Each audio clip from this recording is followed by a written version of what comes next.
I think that you know, I suppose it's inevitable because we've been doing it for 11 years. As far as the business side of the music is concerned, you know, we're more aware now of how that works. Whereas when we started, it was totally, you know, this is the music, you know, give it to the record company and then, you know, kind of wait for the reaction. We sort of know how the game is played. That doesn't necessarily mean that you then become totally a businessman and music just becomes a job. It just means that, I mean, I think with that understanding, it can help you hopefully get the music from the source, you know, out into the marketplace. It's quite unpleasant taking the business side of things on board, because it's the reality that is very far removed from the essence of making music, you know, which is like, where do the notes come from in the first place? Well, they depend on what sort of mood you're in, and you know, musicians are, I'm sure you'd have discovered, like frightfully airheaded people. But that they have to be, because that's the sort of business they're in. They're in the business of fantasy and inventing things, and that's what you do. However, it's not enough just to be talented. There are so many talented people out there that can't take on board the reality of trying to make it work. You know, I sort of open this thing with saying business is tough out there. Well, I don't like having to admit that, but I do have to, because if I want to keep going out there with Mike and Gary and Jacko and Gary Barnacle on sax and John Thurkel on trumpet, Annie McCaig on backing vocals, and Alison in wardrobe, and the catering girls, and Kerry and the out front guy, and our backline guys, and the riggers and the truck drivers and the bus drivers. It's such a big circus that goes round with the Arctic lorries and the coaches.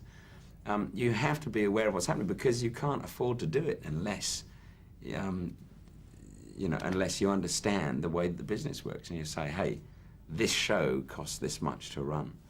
We need to earn this much from the shows, otherwise it's bankruptcy. You know, so it's an important thing, and to be around after 11 years is just because, begrudgingly, you have to be aware of it. You have to take that sort of thing on board, and try not to let it get in the way of the music.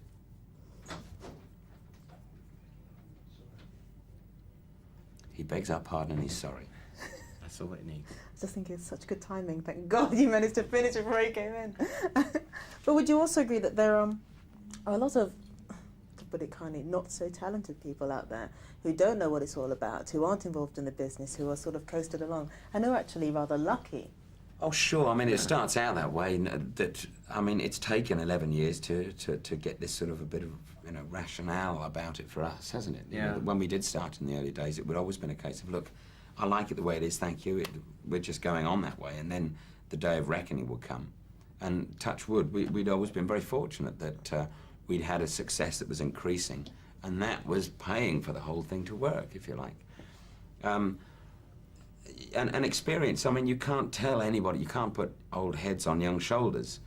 And, you know, yes, in the early days we used to piss it up and do all the wild things and burn the candle at all ends.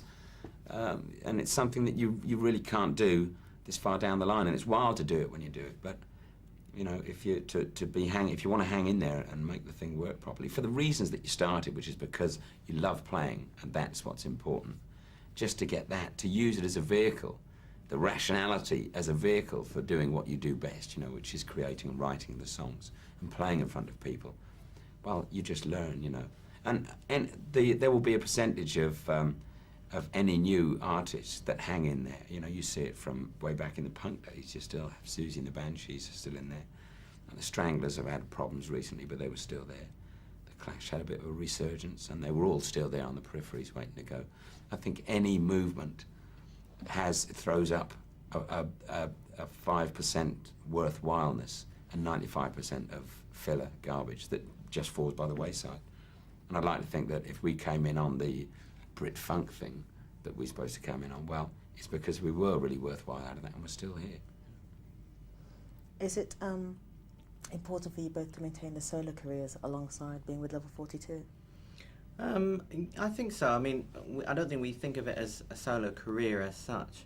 The career is the band, but what you do as a writer, because both of us are writers in the band, is we write music that falls into the realm of Level 42 and outside of that.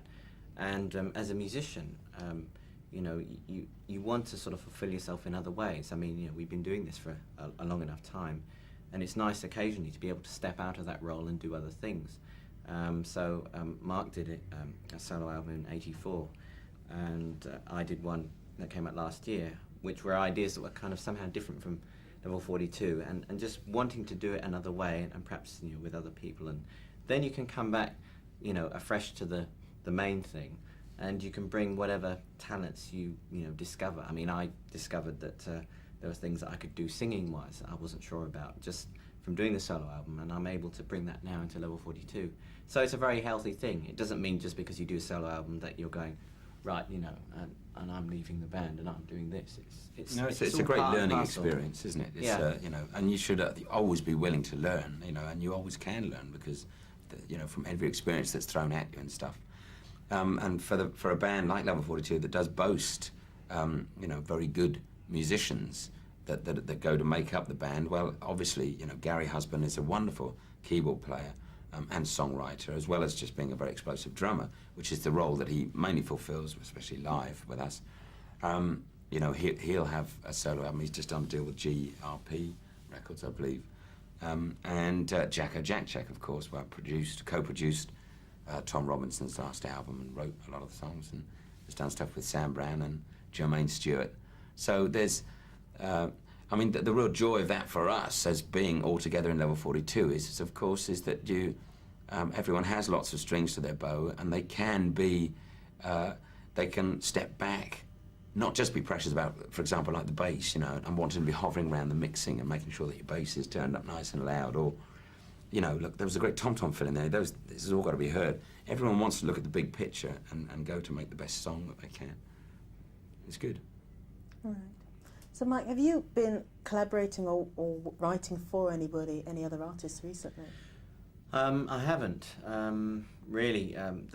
The break that we took after the end of the tour of the last album, which started at the beginning of February 1989, I used most of that time to sort of get together the songs that I'd written and compose a few new songs for the solo project. I'd very much like to write for and with other people, you know, if and when the time allows. But Level 42 has been fairly intensive as we've become sort of successful and done a lot of work, so that maybe it will be sometime in the future before I'm able to do that. You know, it would be nice to happen, but I'm you know, I'm not sort of desperately sad that it hasn't happened as yet.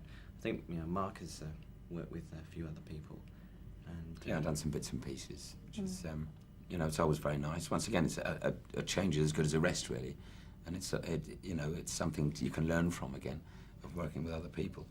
Rick Astley in particular, yeah? Well, Rick Astley as one. I mean, he's a really talented singer, and he's a guy who's sort of quite early in his career, and he's got a lot of enthusiasm, and he knows very much what he wants to do, and that's great because you need a direction, and you need to have a hand on your rudder, if you pardon the expression. Mrs. You've got to be steering yourself in a way, and Rick's very positive like that. The same as the Matt and Luke, the Bros boys are. I mean, I mention both of these two in particular, and Nick Kershaw similarly, because those three artists, or four artists, if you take the twins, they've all sort of experienced enormous teen success, and then seem to fall by the wayside in very much the disposable way that the teen success can work. You know, you said earlier on about we've never been perceived as being sort of pin-ups. Well, if that's what being a pin-up means, I'm really, you know, couldn't care less about it. I'm awfully grateful that we weren't. But they were the three guys there, or three people that I've mentioned there, all share one thing in common, and that is that they are genuinely talented, and talent will out at the end of the day, because that is what the business is based on. And to have to fulfill the whole idea of being a working musician, of writing and performing and touring, is something that you can't do if you're just a producer's dream. If you are just the product, if you just happen to have great bone structure. But it was it was Pete Lorimer that was sat behind the desk that made it sound the way it did and work the way it did. You know, because you're unfortunately an empty vessel, you know. So in each of those 3-4 instances, were you approached, or did you offer to work with them? How did it come about? No, I was approached. You know, there's always a phone call that comes in, mainly from the publishers, Stuart Newton in particular, who phones up and says, "How do you fancy working with so and so?" And you say, "I like the idea of that." And then he goes, "Oh, good, because he sat next to me," and he always puts you on the spot, which is embarrassing. Because I mean, so I just have to say yes now, because I know that one day I'm going to say, "Oh God, no, he's awful," and he'll go, "Oh dear, well you better tell him yourself." Then you have to try and get out of it. But am I blathering? No, not at all.